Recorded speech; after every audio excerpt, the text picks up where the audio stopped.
Okay, the next speaker is Mr. Alistair McKenzie. Welcome. Thanks. Good evening, council members. My name is Alistair McKenzie. You may remember me from 2 weeks ago. I'm the attorney helping out the Occupy Pensacola people. Councilwoman Pratt, I just want a quick clarification with you. I'm not with the ACLU, like you said last time. Oh, okay. I do like the ACLU. They're good people here in town, but I'm not with them. I'm here again because we were told 2 weeks ago that this was going to be brought up for a vote again. I did not see it in your official order of business, but I'm still here under the assumption that you are going to vote on the tent thing. What I would ask you to go ahead and do tonight is just get this tent thing voted, done and over with for Occupy Pensacola permanently. You either vote to disallow them the tents tonight, or you either vote to allow them to have the tents as long as Occupy Pensacola may be occupying. So I think that would just, get it done and over with so that if there's going to be a denial at some point, we can go ahead and see if they want to take legal measures to institute their constitutional rights. So now regarding their constitutional rights, the tents and sleeping have been recognized as constitutionally protected acts under the First Amendment of the United States. How protected they are, still undetermined, but we do know that they are constitutionally protected. So that means they are protected by the First Amendment to some degree. What, we don't know yet. But that would depend upon what their movement is about and how the facts and context should be protecting that whole thing. I think it's easy to argue and see that what they have erected outside on your lawn here is a monument of protest. That's not a phrase of my own, but that comes from Brown versus Louisiana, a famous civil rights sitting case in Louisiana where the United States Supreme Court justice deciding the case had said by sitting in they had erected a monument of protest. What you have with these tents and this sleeping outside is nothing more than an edifice of protest. Secondly, the tents. Also, besides being protected constitutionally, as you're aware, the temperatures are dropping. No doubt shelter is a key aspect of keeping yourself safe during cold weather. There have been no fires. In fact, we have had to intervene on the behalf of some individuals trying to, talk to the fire marshal and get fires to say no, that's not allowed and we're not going to try and have that done. However, these shelters are necessary to protect them from the elements. There's also community planning going on there for Councilman Spencer, who's concerned about the layout to ensure that there's no fires or no routes of escape for if there is a fire. They've been put in place, and they're planning to make it even better than it is currently so that the tents will be spaced out and so that there will be no danger. I have 20 seconds left, so let me get to it. Okay. The last thing is what Mr. Gary Paul just brought up, is these permits right here, okay? What it's called when you don't ever have it brought before City Council and then it's brought before City Council is called viewpoint discrimination. And what viewpoint discrimination is it's very, very, very disfavored by federal courts. And it raises the standard. Thank you, Mr. McKenzie. May I finish, please? There's a great deal of speakers that I would like to understand, speak. ma'am, but I have about 10 seconds left to finish. I will oblige. Thank you very much. I appreciate it. What that means is that you have to use an ordinance narrowly tailored to its least restrictive means. Here you have a blanket ordinance on no camping. That's an overbroad constitutional measure. There is no least restrictive means because it provides no alternative. Thank you very much, Councilman. Thank you. Councilman Townsend. Thank you, Madam President. I was going to request that we allow the young man to continue, but finish. one question I'd like to just raise with council here. You said viewpoint discrimination. I've never heard that before, and I'm just wondering just where did you arrive at that definition? Viewpoint discrimination is a legal term of art that the United States Supreme Court has adopted in First Amendment cases, and it's when you are using a certain law or a certain way of enforcing a law to basically extinguish a certain viewpoint. So what I'm saying here by this is viewpoint discrimination is because you've never used this law against anyone, and now it's being used to suppress the speech of the occupiers, you are engaging in what's called viewpoint discrimination, which is using a law even though on its face it may not be intended to suppress speech, it is being used in this regards to suppress speech. Does that make sense? Yeah.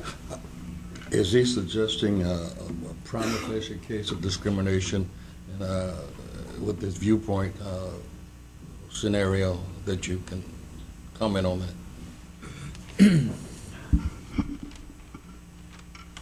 Well, my comment, Councilman, is that, that's his opinion, and opinions vary.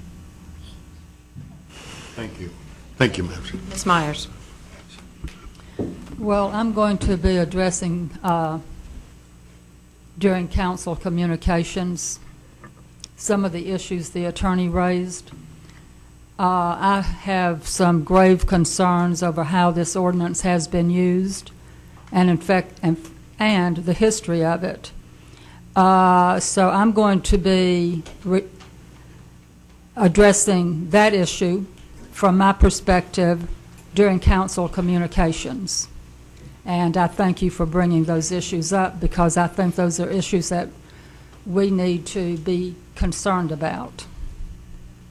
Thank you, Ms. Myers. And that would appropriately be brought up during unfinished or new business to discuss these issues, because Okay. it's either old business or you're bringing a new motion forward. Well, actually, during council communication, I've had a lot of questions from the public regarding the actions that we took, and I want to address my constituents, whom I represent, regarding what happened on the 28th during council communications, so that these people who are watching television and people out in the audience don't have to wait here till all hours of the night. I think I want to clarify some things in terms of my own actions. Okay, Ms. Myers. It would be appropriate, though, to make a motion during unfinished or new business. Council communication is not the appropriate location Okay, for I'm that, not although making I a- allowed it last time because of the urgency of the matter. I won't be making a motion. Okay, just wanted to make that clear that it would. No, I will. This has nothing to do with making a motion. It's just Thank you. clarification. Okay, thank you. And the last thing I want to raise at this point is that I heard during open forum a number of comments about the Constitution, rights, and all of that stuff. And believe me, folks, I know a whole lot about that. I grew up in the 60s. So if you need a reference, you can ask me about rights and how they're treated and how individuals are treated. Got some stories for you that you wouldn't believe. But in any case, I was wondering if a list of grievances, because I'm having some difficulty, and I hope that the next speaker, or whoever it is, will be able to tell me something about what it is you're trying to accomplish. Now, I know that I've heard things overall changing the government and a few things, but I need to know specifically what is being requested so that we will know when we get to the end of the tunnel, if you've been successful, are you making progress, and so forth. So if someone who is representing or a part of Occupy Pensacola can shed some light on what it is we're focusing on, I would be happy to listen and to understand that better. And that's all I have for now, Madam President. Thank you. Ms. Myers.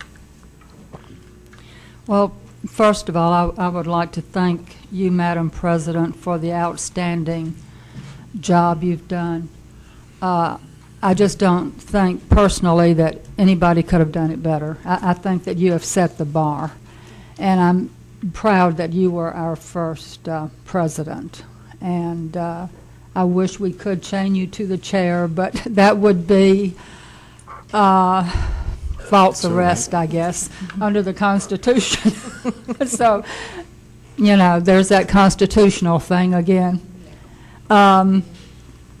Anyhow, I've had a number of people ask me various questions about the actions that council took on the 27th and the motion that was made.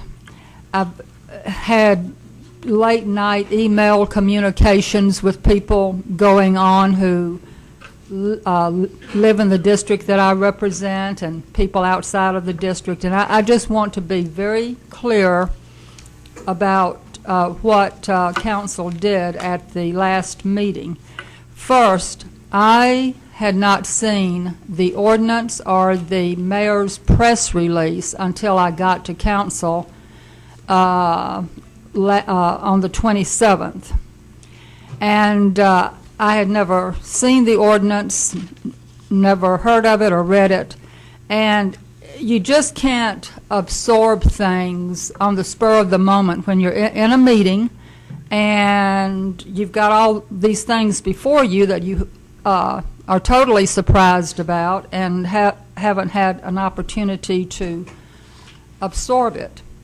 The motion that I made, and I asked the clerk to provide me with the exact copy, was this: the city council authorized the mayor to exercise his discretion to allow or disallow tents on city property for a period of 2 weeks. That was the motion, was to allow the mayor to free his hands and make whatever decision he wanted to make. That was what we passed. However, the next day, the mayor sent out a press release, and I was sent a copy of it. And I'm not going to read the whole thing, just the pertinent parts. Yesterday, I stated my intention to begin enforcing the city ordinance prohibiting outside structures because a, quote, tent city in the middle of downtown Pensacola is a public safety, economic, and aesthetic problem. Last night, the city council did not support the enforcement of this ordinance. That is a complete. Please, when a council member is speaking, do not interrupt, okay? You may applause later. Misstatement of what we voted for. We did not vote to not support the ordinance. We voted to give the mayor the authority to use his discretion. He runs the day-to-day operations of the city. He is the best person to make that decision, and we simply untied his hands to make the decision one way or another. And now that I've had an opportunity to read the ordinance, sometimes we read things and only see the words we want to see. And if you read this ordinance carefully, and I want to read it, it's very short.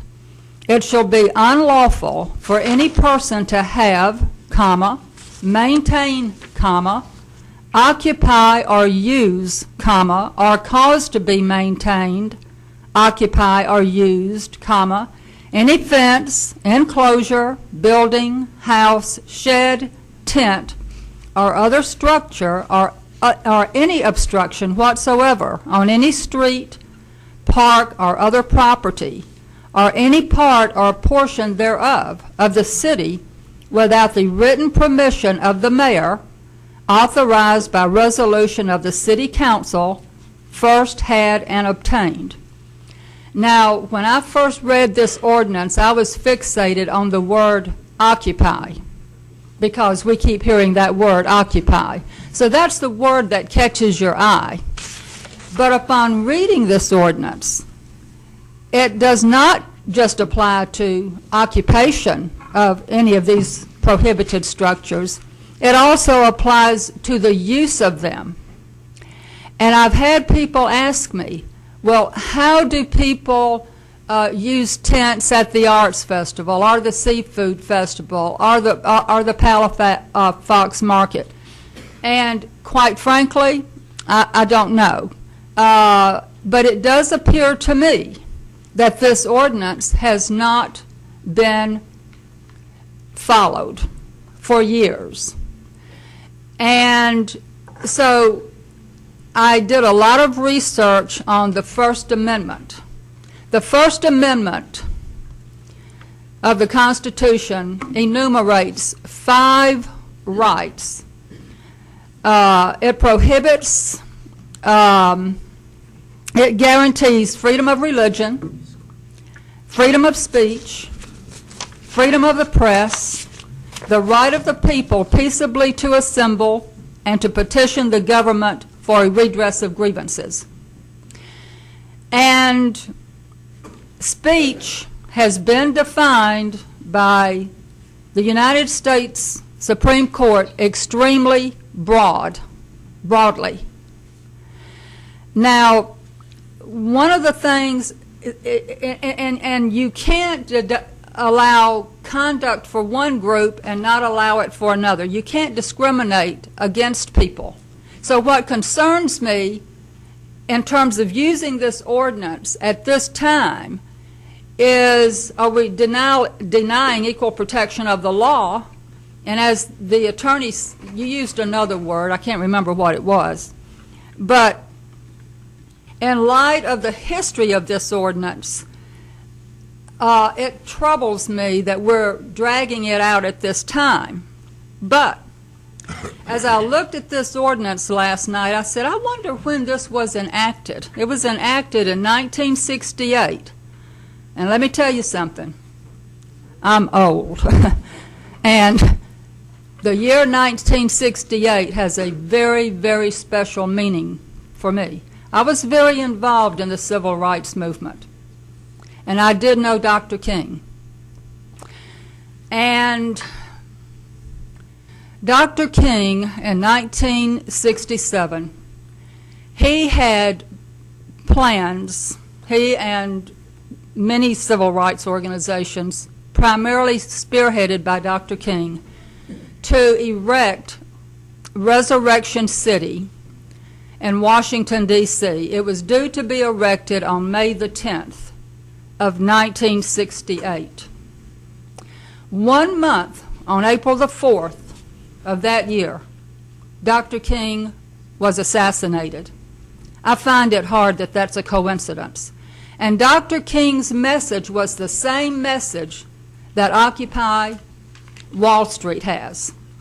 His focus was on calling attention to the plight of poor people in this country and the disparity between the wealthy and the poor. Now, Resurrection City was set up in Dr. King's honor on May the 10th, 1968. I find it interesting that this ordinance was passed in 1968. I suspect that the reason this ordinance was passed was to make certain that there was not a replication of a Resurrection City in Pensacola. That's just my thinking because of my life history and the struggles that I've been involved in.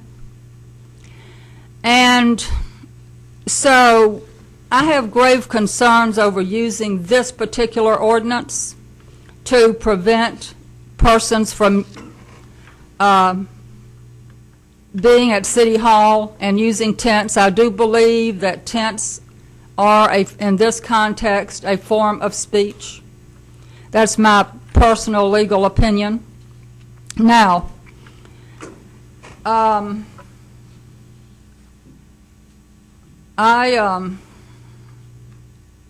want to let people know Mr. Gerald's, Councilman Gerald's asked a very valid question. You have the right to petition your government for a redress of grievances. I always believe, don't come to me with a problem unless you have the solution. I want to hear some solutions.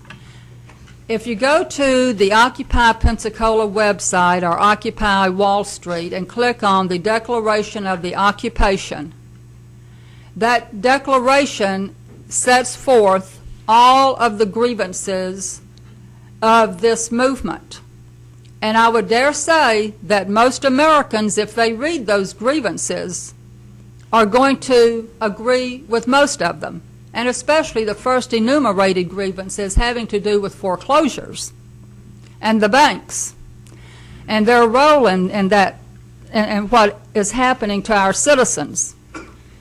So the mayor is the person who has 800 employees at his disposal, the police department, codes enforcement, and I'm assuming that he is making decisions that he feels are the right decisions to be made for Pensacola. I see that that his staff did give a letter permitting the tents. And so that was his decision. It was not the council's decision. We did give him that prerogative to make that decision. And I want people to understand that's all we did when we voted the way we did. And so I guess that's all I have to say about this particular issue. In closing, my closing remarks, I wanted to recognize Dr. Jones before he walked out of the room. Sacred Heart Health Systems is an extraordinary benefit to the city of Pensacola. It's one of our largest employers in the city limits. They have been great citizens, and Dr. Jones is just an amazing person. He has spent 6 years on the Maritime Park Board of Trustees and their subcommittees. He rarely misses a meeting. He puts in thousands of hours of volunteer time throughout the years I've known him. He's just amazing. And I just wanted to let him know how much I appreciate him, how much we all appreciate him and love him. Thank you, Ms. Myers. Is there any more council communications? Thank you. So that brings us to unfinished business. Ms. Myers? I don't know if this should come under unfinished business or new business, but if it's not appropriate for unfinished, I guess you'll let me know. I want to bring up the motion that we passed the last time regarding giving the mayor the discretion to allow or disallow tents. I have a lot of concerns about tying the mayor's hands and not giving him the flexibility to make decisions. He, I believe, knows a lot more about what's going on out on the city property than I do. I'm not down here, and I am not in touch with people very often down here, but I would like to allow the mayor to have the discretion that we gave him the last time.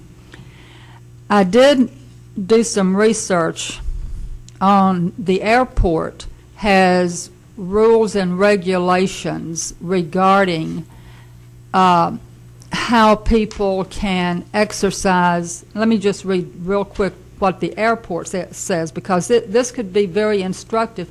The city doesn't have any rules or regulations regulating this type of conduct, this type of speech. But the airport does. It's kind of in a little different situation because it's an airport, but it says, any person or organization desiring to use the Pensacola Regional Airport for the purpose of exercising his constitutional rights of free speech and freedom of religion shall be protected in the activities, providing they do not impair or interfere with the operational functions of the Pensacola Regional Airport, and the activities are in compliance with the following provisions set forth.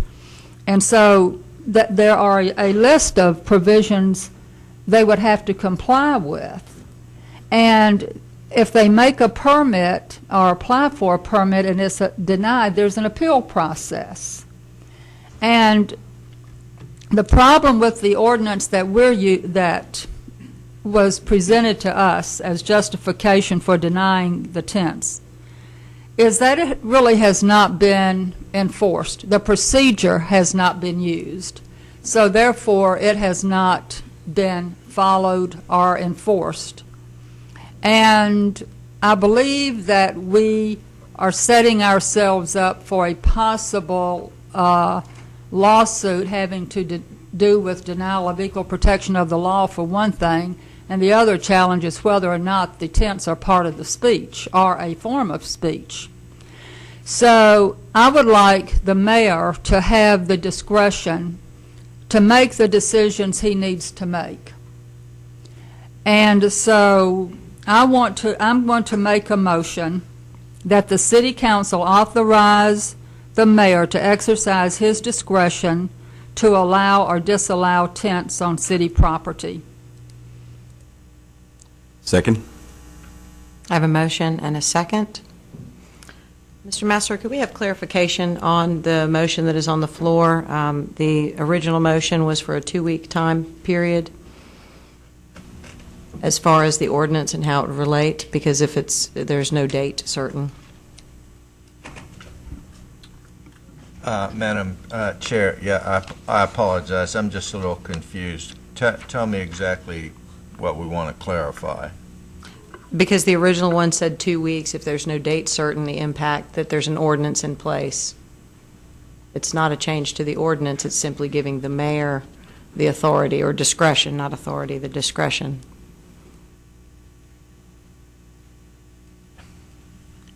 Is the question whether the council can do that, or is Without the a date question certain. whether there's a date? Sure, it can be an open-ended authorization, if that's the question. There doesn't have to be a date certain. And also because it just says city property. Is that any city property, any of our 93 parks? Yes, ma'am.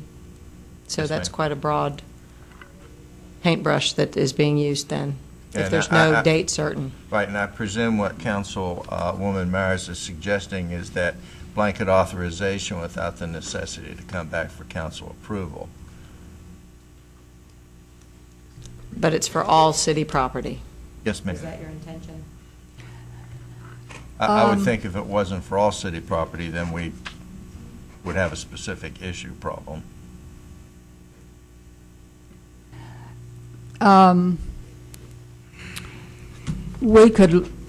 can amend the motion to be a time certain, but the mayor, under this, if he doesn't want to approve the tents, he can say tomorrow, I don't approve them. So that's the kind of flexibility I want him to have. But I do see the concern that Council President DeWeese raised in terms of, does it apply to all properties? In the previous ordinance, it does. It says on city property, because that's what the ordinance says. It's not specific as to any particular property. But I trust the mayor to use his discretion, and it would possibly be an amendment to the ordinance that might be too broad if we don't make it for a date specific. So when I would like to amend the motion to include a date specific. Do you have a date that you'd like to amend it with? Let's say 1 month, for a period of 1 month. Does your second stand, Councilman Geralds? Yes, it does. Thank you. And I do not, okay, Councilman Spencer. Okay. Do we not currently have in effect, and Madam President, I don't know if you direct this to our attorney, I'll give you that discretion. Do we not currently have in effect a motion that was made and passed that did grant the mayor the authority and discretion to up to 2 weeks? So, and that is to address the encampment issue, the Occupy Pensacola issue. So your motion, or Councilwoman Myers' motion, is in effect a renewal of that same motion in the form of a 1 month time period. That's correct. Because that's expiring this evening, I believe, at midnight. I don't know the exact time, but that was a 2-week period. Is that your intention? Yes, Madam President. Same action, just an extension. And not supporting that puts the mayor, is there some level of discretion or authority that the mayor does not have if this motion does not pass? Mr. Messer, do you want to clarify? The last action of the mayor before this motion 2 weeks ago was no tents. When this expires this evening, where does that leave the mayor? Well, I'm also going to defer on part of this respectfully to the mayor's office, but when the previous motion, whatever the expiration date is, and it must be today or tomorrow, it's as though it doesn't exist, and we start all over. Mr. Reynolds, do you have anything you'd like to add? Madam President, I would simply state that if the mayor was to act under Section 8-1-7, that it is our opinion that that would have to occur with council approval. Please say that again. I'm sorry, they were bringing just the last part. Essentially, the positions of the mayor's office is that if the mayor was to move under 8-1-7 per that particular ordinance, it would require council approval. Okay. Councilman Spencer, does that answer your question? No. Somewhat.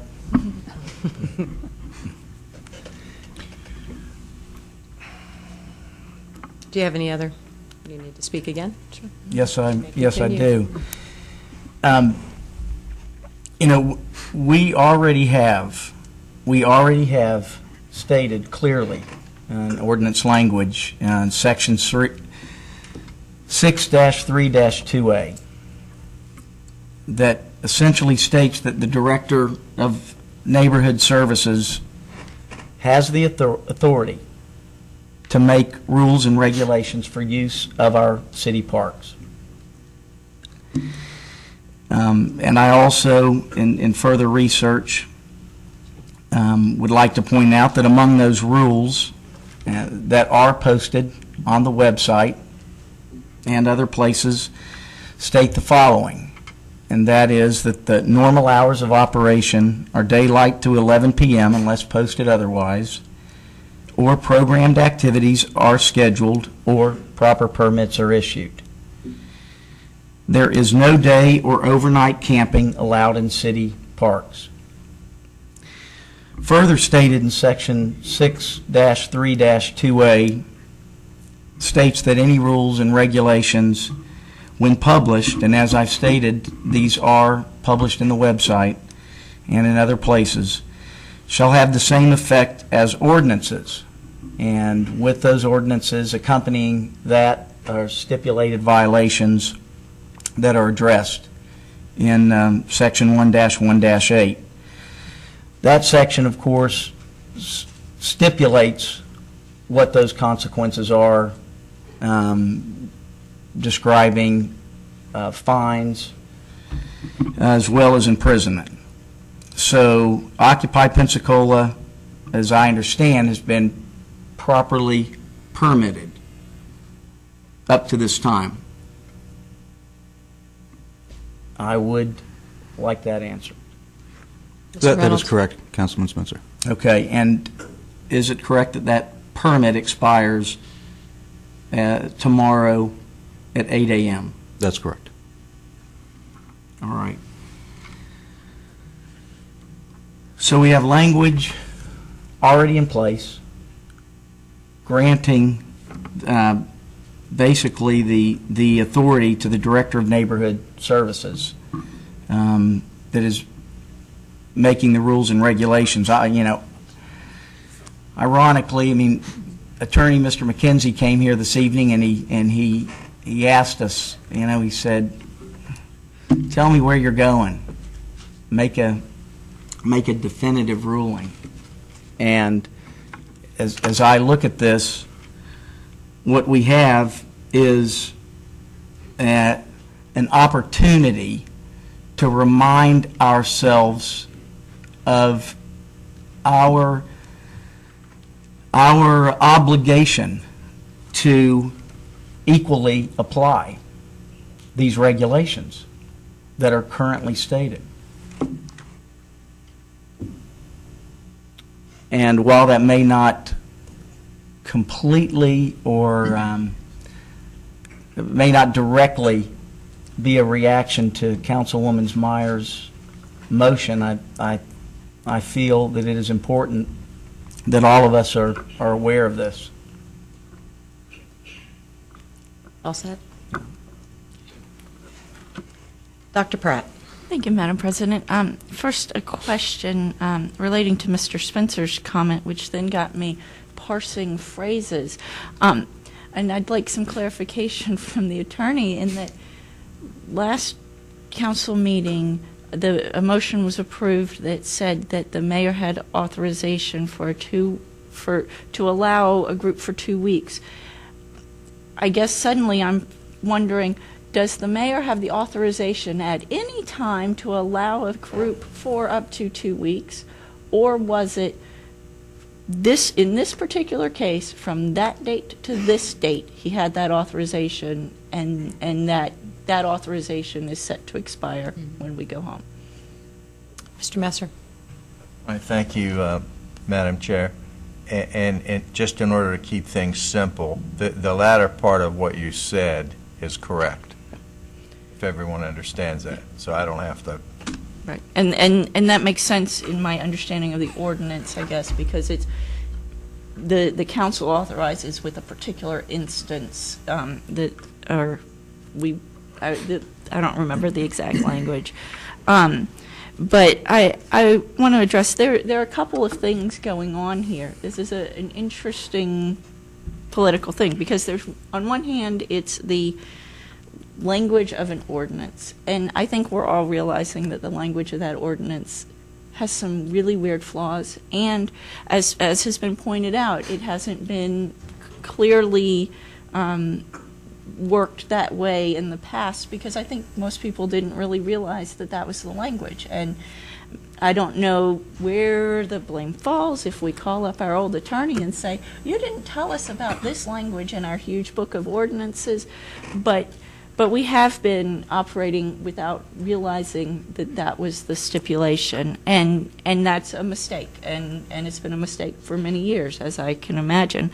And so I think that it is important, regardless of what happens, for us to take a look at that ordinance and say, does this really make sense in the way our government wants to function? It's not it seems rather discombobulated to have multiple approvals and such. So I think that is an important question.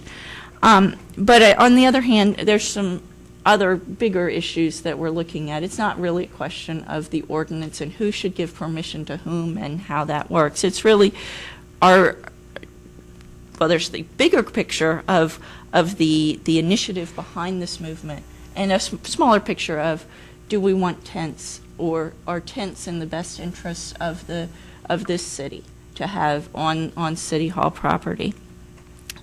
And various speakers have mentioned that freedom of speech is really a bedrock of our community, of our country. That's what makes us what we are, I believe. Freedom to assemble, and I welcome that speech. I've enjoyed having a full house. We don't usually have people who are involved in our community, and it's great to hear from people.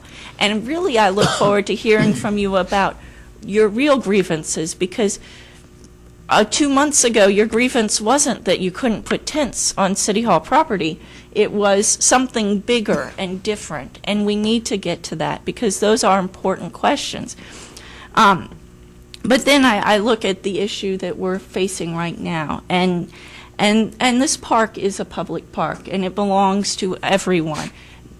Taxpayers, citizens, people visiting, they're allowed to walk through that park.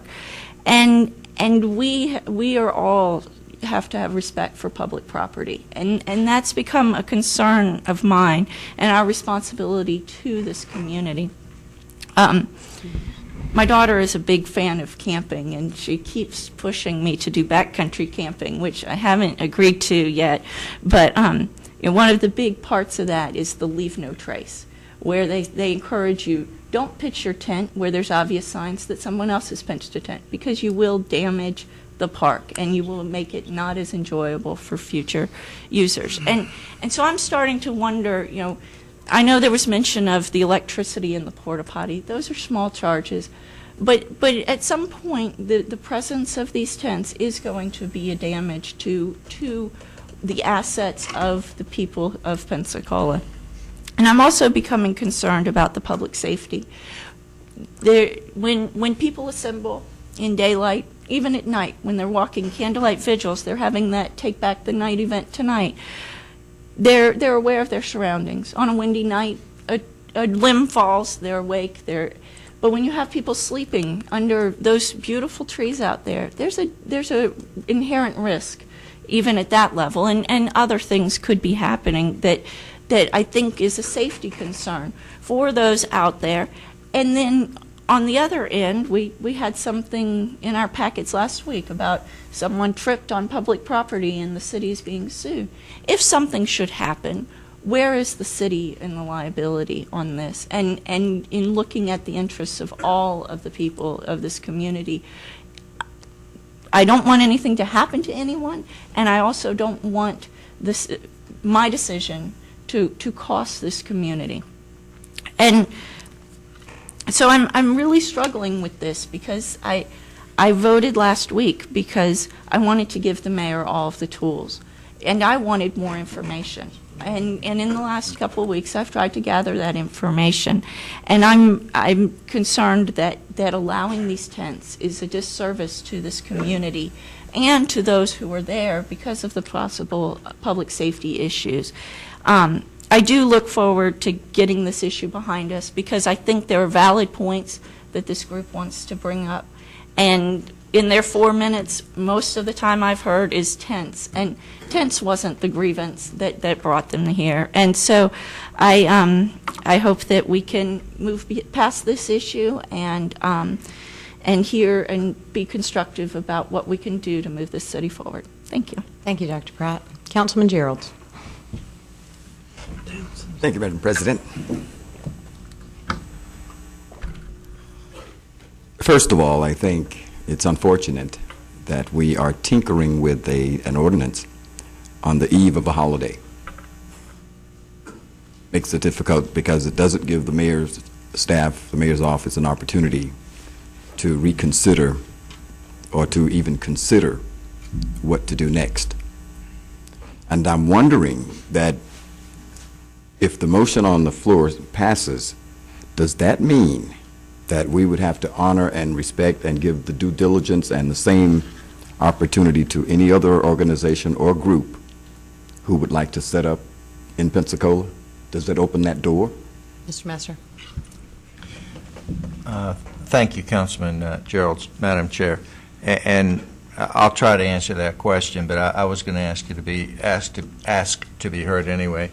The dialogue so far is about the tents in this ordinance, and I didn't realize where we were going to go on this. I don't have the Code of Ordinances in front of me, but I think the dialogue could more properly be directed toward the permit. I mean, as my understanding is, the Director of Parks and Recreation has the authority to issue permits for an event, and one resolution to this issue would be to treat this as an event that required a permit for the usage of a park, instead of getting bogged down in whether or not that usage involved tents. And I think Mr. Flaherty is in the audience, and he can fill in the gaps in my knowledge, but my recollection is that to use a park there has to be a permit that doesn't have anything to do with tents, and the permit is going to be expiring, or if it hasn't, and I think the issue could more properly be framed in terms of, is there going to be a permit issued, which is really not a function of whether or not there are any tents on the property. Councilman Gerald. Yes, that answers my question. Okay, thank you. Can you offer a further clarification? Because council, if you're saying that we should take action of some manner on that permit, we are forbidden from giving instruction to any city employee. That is a matter that the mayor would have to address. So us simply tonight, there's really no action we can take other than requesting that action. So that's not, I don't understand the option that you're putting forward. If you could clarify.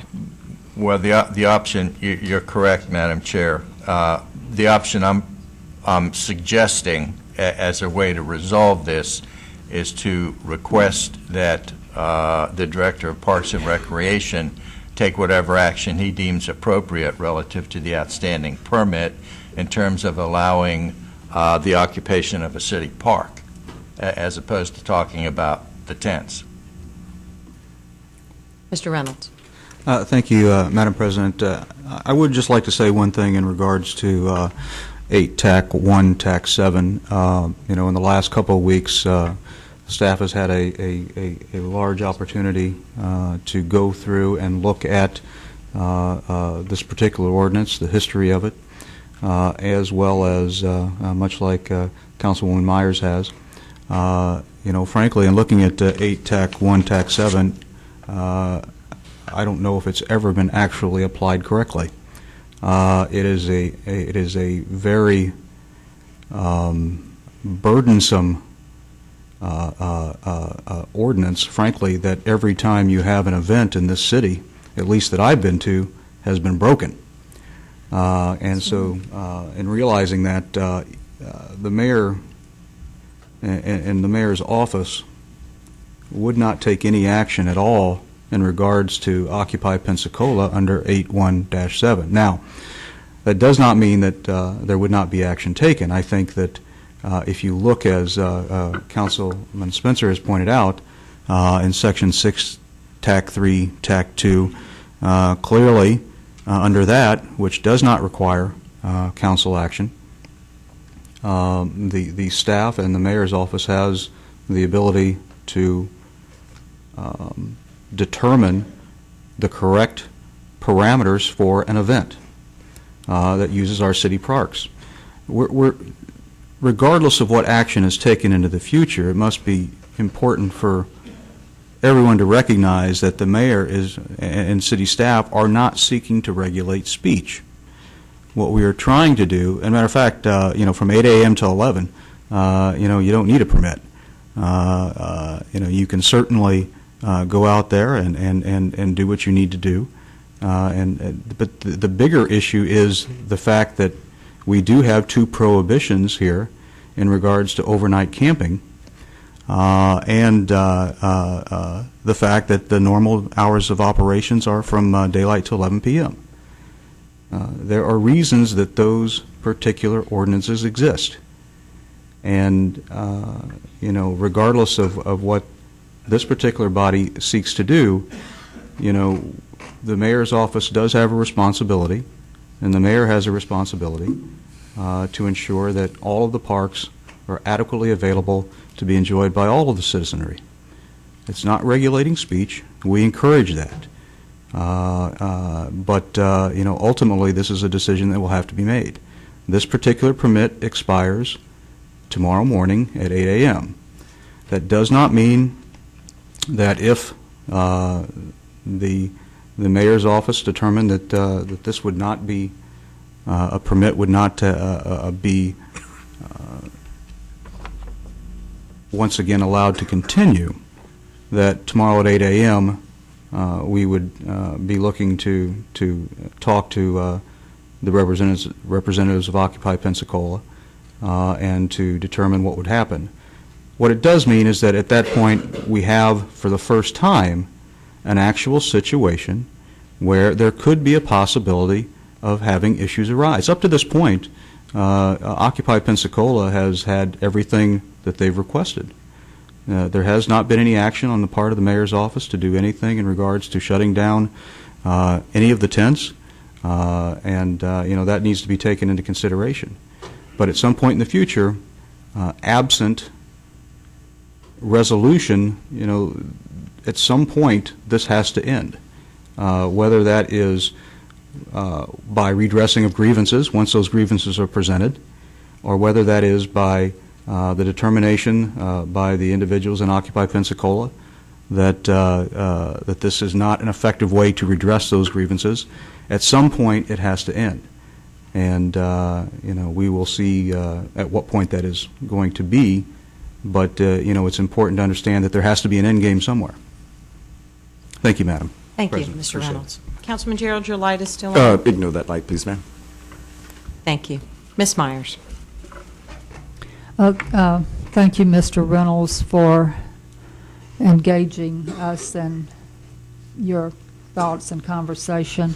I'm looking at the press release that the mayor sent out on Thursday, 10/27, and he specifically cites, he says, citing an existing ordinance 8.1.17 prohibiting the construction of enclosures on city property. He specifically cites that ordinance as his reason for disallowing the tents.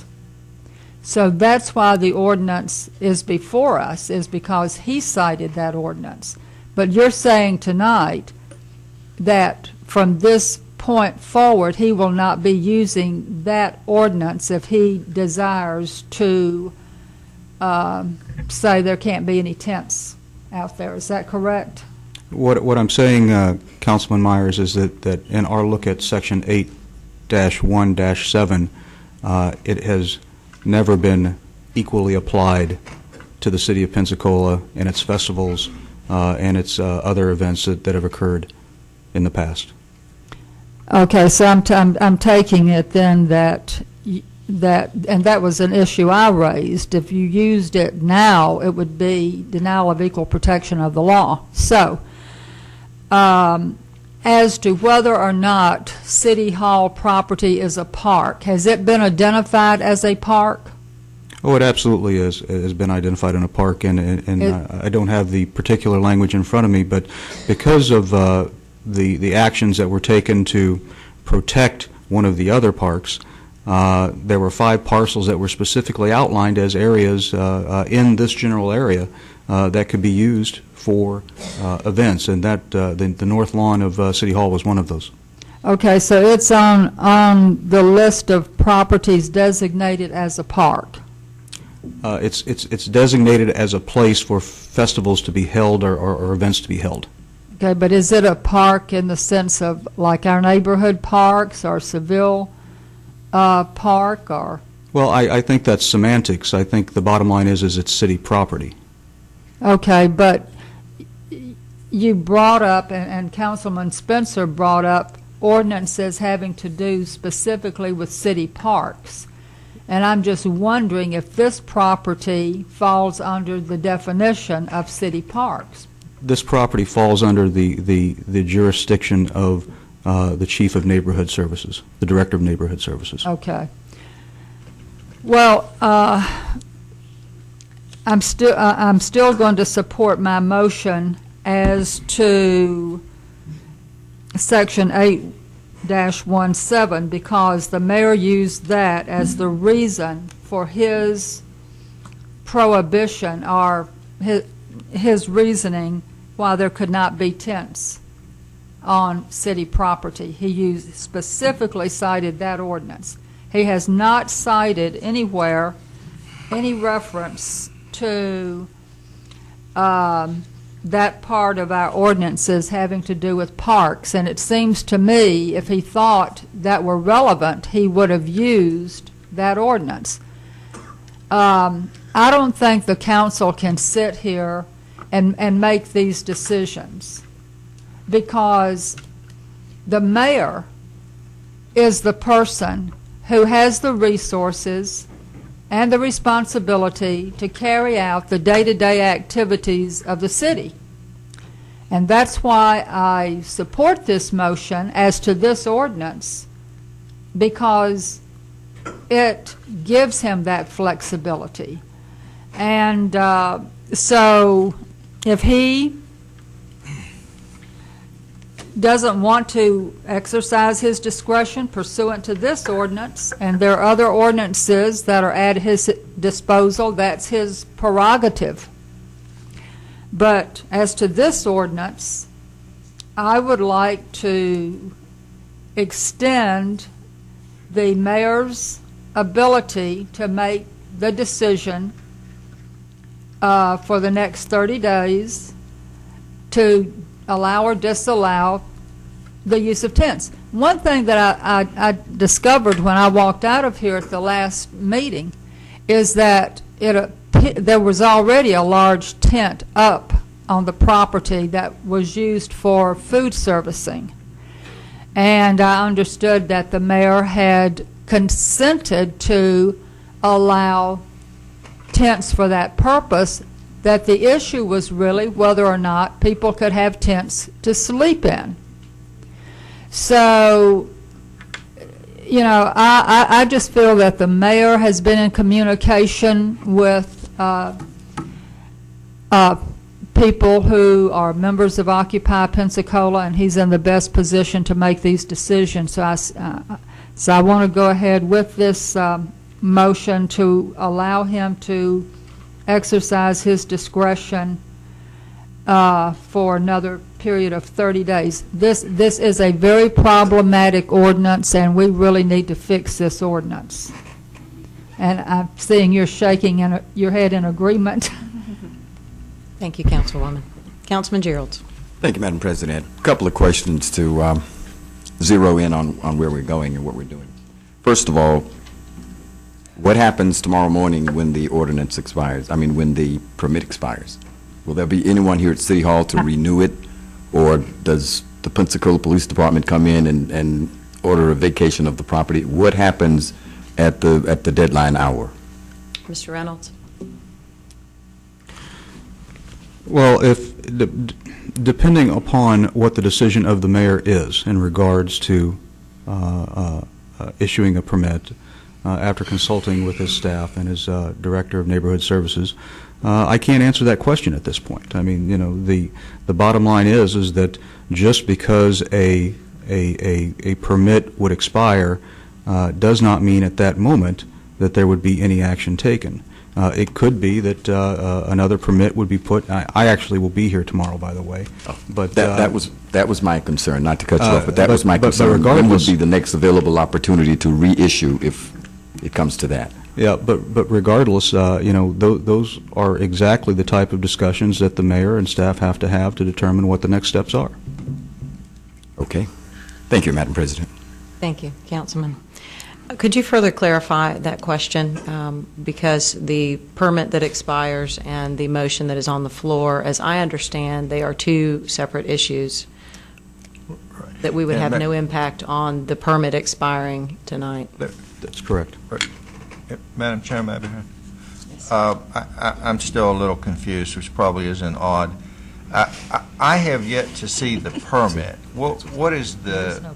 And I guess I would ask Mr. Reynolds, has a permit been issued that I'm unaware of? No, there have been no permits issued. Okay, the permit is a term of art. What has been issued is a letter of no objection. Right, and I think we need to get the dialogue back on track. There, to my knowledge, has been no permit issued by anyone for anything.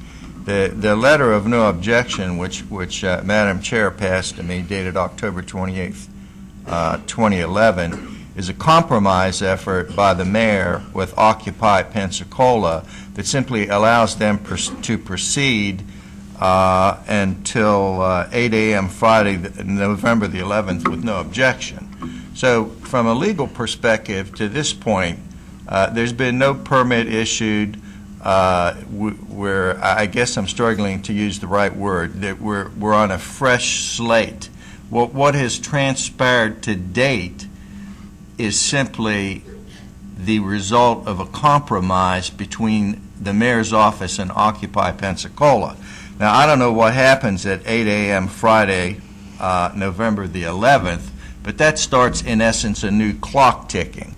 And whatever option the mayor chooses, to use the tent ordinance, to use the permit procedure, to continue his letter of no objection, has no legal significance at this point, because the occupation, if you want to use that term, is a concession and an act of compromise by the mayor. For whatever reason he chose to do that, I'm not commenting on the judgment of that. I'm saying that I'm not privy to his reasons, but clearly one could infer that's an attempt to make both parties accommodated and satisfied for a limited period of time. So I just want to make sure that everyone understands there never was a permit issued, and that's what we need to deal with. Thank you. Councilman Geralds? Thank you. Then under those circumstances, it would appear to me, it's clear to me that the action that council took at the last meeting would stand. In the absence of a new motion to extend it by 30 days or whatever, just leave it and give the mayor's office an opportunity to deal with it next week. Because if we make a motion now, we're changing what we said. The action of the last meeting indicates, as Mr. Messer has of a concession, that an agreement of sort, that the two groups are working it out. So rather than extending it till another 30 days, whereas we've already said that we will allow, in your previous motion, you've already said that you will allow the mayor to use his discretion in terms of whether to have tents or not. When the tents aren't the question, and there is no permit that will expire, and tomorrow being a holiday and then followed by Saturday and Sunday, I would think that the appropriate time for the mayor to have an opportunity to deal with it would be Monday morning, without any more interference, because we're obviously not going to iron out our concerns about the ordinance itself. We're not going to do that this evening to the satisfaction of everyone. So to back off and just give the mayor an opportunity on Monday morning to address the situation, rather than give him another 30 days that he would be expected to follow by, a decision that we want to make. So if we're going to give him that authority to exercise his authority, let him do that on Monday. Are you withdrawing your second, Councilman Geralds? Well, yes, I am, because, it's pitting us against each other, the mayor and us, and we're caught tossing this. It's a tennis game. We're beating it back and forth. Right. We can back off. We don't have to worry about the expiration of a permit, and Monday would be time enough for the mayor to exercise. If he's got some new thoughts or feelings on the issue, let's allow him to address it. Thank you. Thank you, Councilman. And there is no longer a motion on the floor with a second. Councilwoman Myers has a motion. Is there a second to her motion? That dies for lack of a second. Councilman Spencer, your light was on. This is still unfinished business. I guess I want to put some closure on this, Absolutely. if I may. Unfinished business, yes, sir. If I may. I mean, I appreciate Councilman Gerald's withdrawing his second. I think what has come to light is that we are basically at a crossroads in which we have got to, or we recognize that there are current park regulations in place. And are we going to waive those regulations, or, pardon me, will the Director of Neighborhood Services be waiving those? And clearly, I think that's the issue that came to the surface tonight. And I just want to say that I'm glad that I'm pleased that issue is basically what we're looking at, and maybe to add a little humor, where this could go, we could paint a picture with roads leading to just everywhere. I mean, I can imagine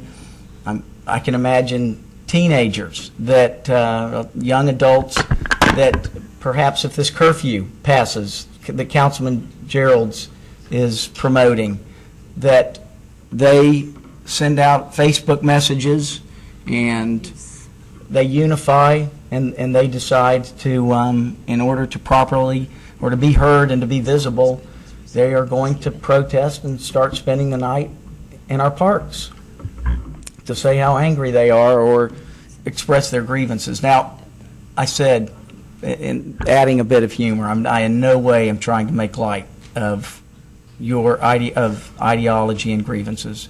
I want to make that perfectly clear. And we just have a responsibility for equal application and regulation, and that's what I'm going to strive to uphold. Thank you, Councilman. Ms. Myers. Yes, I just want to say in closing that in my opinion, we cannot use the ordinance that the mayor previously used to prohibit tents, because we have not used it in the past, we're not following the procedure, and we can't suddenly decide to start following the procedure. So if the mayor wants to use another ordinance, that's his prerogative. Even if this motion had passed, it wouldn't have made any difference, because he runs the day-to-day operations of the city, and he's the best person to make those decisions. So, but I just want to make it clear that I don't believe he can use, or that we, the city, can use this ordinance because it has not been properly followed in years. And so whatever decision the mayor has made, and I just want to compliment the mayor, I think that he has shown some very good leadership during all of this this issue. And however, I do not agree with the press release he sent out. I think it was misleading. It led the public to believe that the council made the decision as to whether or not there could be tents on City Hall property. We did not. That was not the motion. The motion was to allow or disallow the mayor to use his discretion. However, I do think that I want to thank the people at Occupy Pensacola. I've been to your camps. I'm very impressed with how well organized you are, how clean the facilities are, and your form of democracy. You have your assembly meetings every night, and I'm very impressed with how considerate you've been of other citizens and the rights of other citizens. And I'm impressed equally with how the mayor's staff and our police department have dialogued with you and had a very good working relationship with you. I urge you to work with the mayor and the mayor's staff, and also, you know, you have the right to redress your grievances to the government. You're here, we're your government, and I would like to hear some solutions. I would like to hear what your grievances are on a more local level, because all politics is local. And we have many issues here. And you are very intelligent people, extremely articulate. I've been impressed with every speaker that's been here. You have a lot to contribute.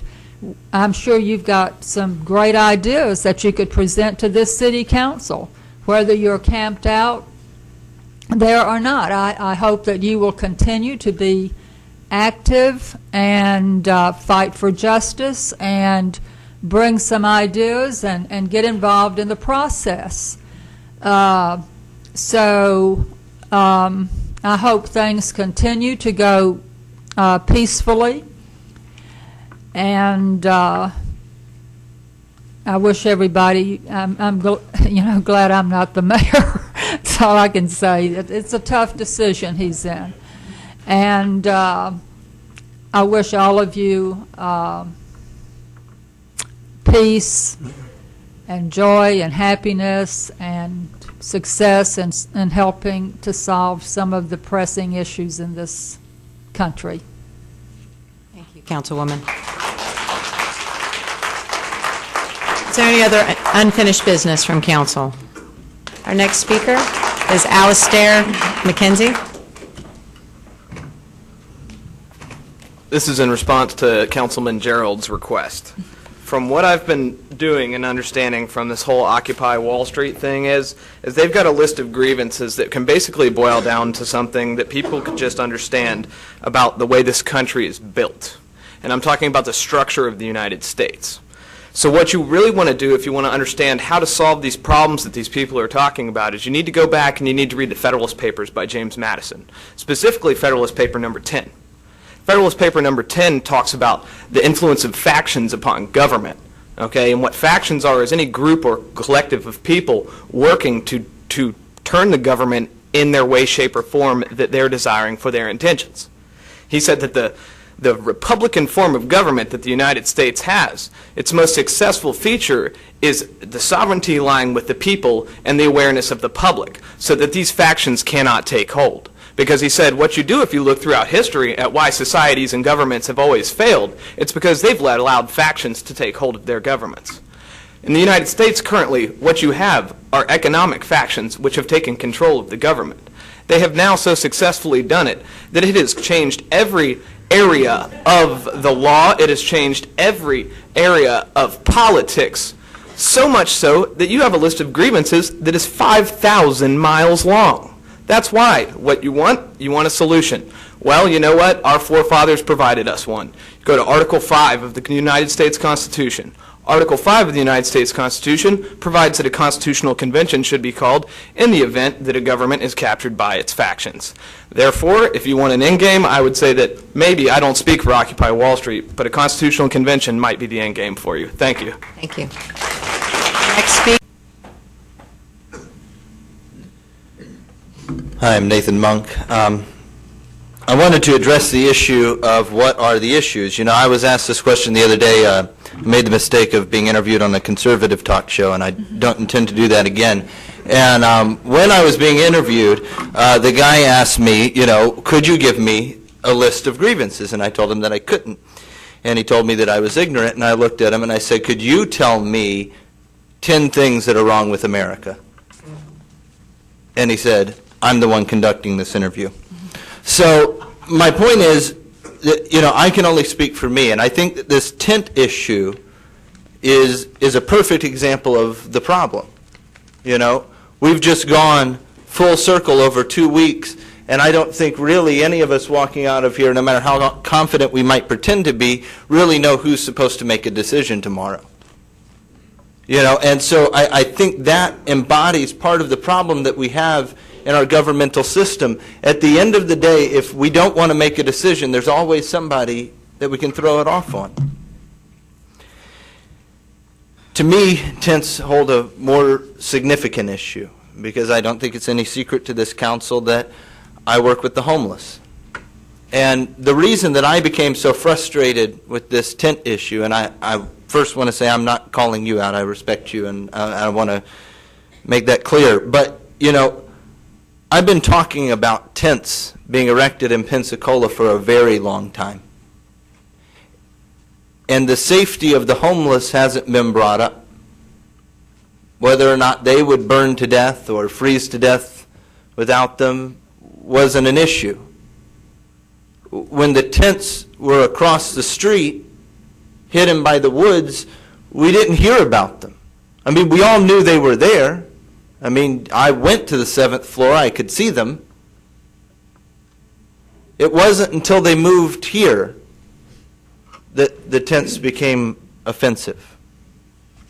And I think that that is a problem. That's a substantial problem.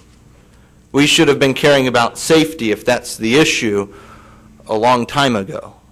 When people froze to death, when I camped out illegally at Martin Luther King Plaza, because 14 people froze to death that year, and I couldn't get anywhere to open up. Where the hell was the concern about people's safety then? And so I'm going to read a declaration that has to do with the occupation.